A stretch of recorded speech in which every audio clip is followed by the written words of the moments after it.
در جستجوی حقیقت. پهلوی او سوراخ خواهد شد. زکریا فصل 12 آیه 10، انجیل یوحنا فصل 19 آیات 34 تا 37. علاوه بر پیشگویی‌های زیاد دیگری که غالباً درباره رنج‌ها و مرگ مسیح است، پیشگویی‌های بسیاری درباره زندگی و کارهای او در جهان و جلال و شکوه آینده‌اش وجود دارد. همانطوری که پیشگویی‌های مربوط به رنج‌ها و رد شدن او کلمه به کلمه انجام شد، به همان طریق پیشگویی‌های دیگر هم وقتی او برای سلطنت در ملکوت ابدی و پرجلال خود بیاید عملی خواهد گردید. شرایطی که مربوط به تولد مسیح می باشد و بسیار عجیب است، خصوصیات و منشأ او را اسرارآمیزتر می سازد.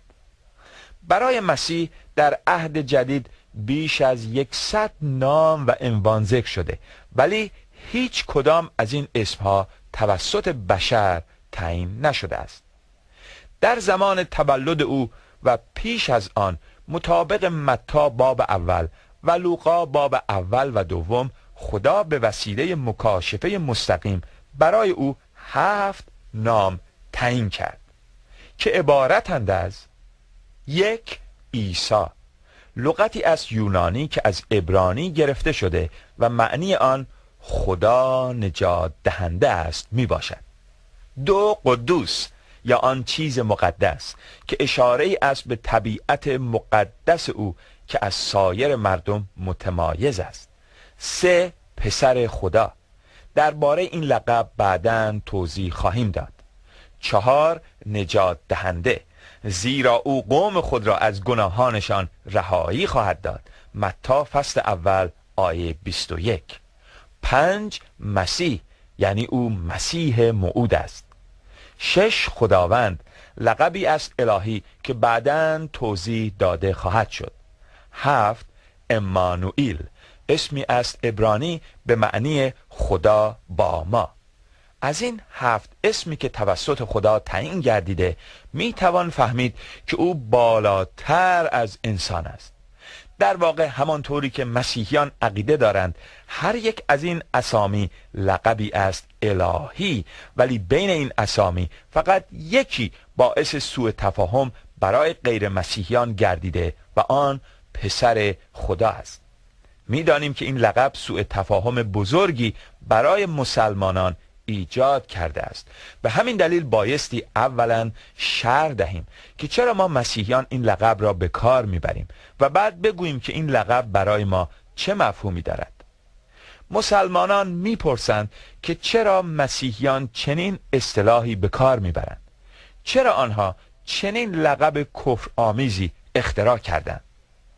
برای اینکه بتوانیم بی‌طرفانه قضاوت کنیم، باید حقایق به دقت مورد بررسی قرار گیرد.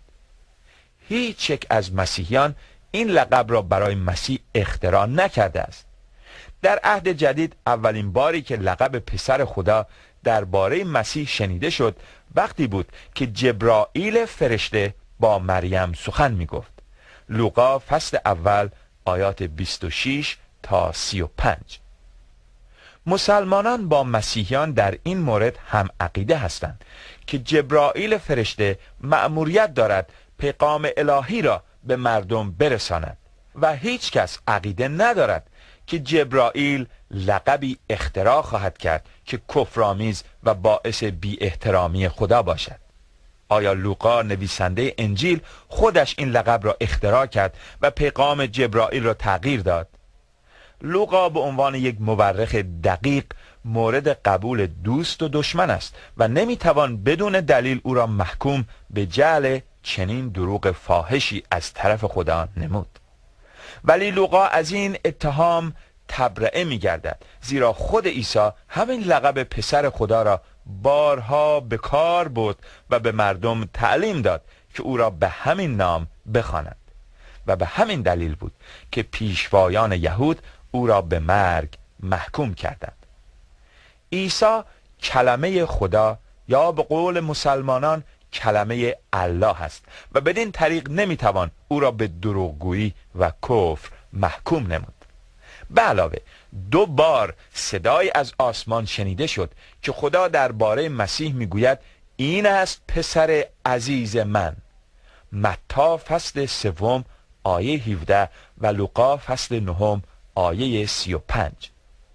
این صدای انسان یا فرشته نبود، بلکه صدای خدا بود. نظر به اینکه این لقب در سر تا سر عهد جدید که به وسیله الهام الهی نوشته شده مکرراً به کار برده می شود، باید قبول کنیم که هیچ شخص منصفی نباید مسیحیان را محکوم به اختراع این لقب نماید. ما آن را با اجازه کتاب مقدس که یگانه مدرک ما است به کار میبریم. عزیزان حقیقت جو، خوشحالیم که در این برنامه توضیح داده شد که عیسی مسیح همان نجات دهنده موعود است. او بر طبق پیشگویی های انبیاء عهد عتیق از باکره متولد شد، بر روی صلیب مرد، بعد از مرگ دوباره زنده شد، به آسمان صعود نمود و یهود و غیر یهود میتونن توسط او نجات بیابند. همچنین دیدیم که لقب پسر خدا از جانب خدا به مسیح داده شده و مسیحیان این لقب رو خودسرانه به کار نبرده.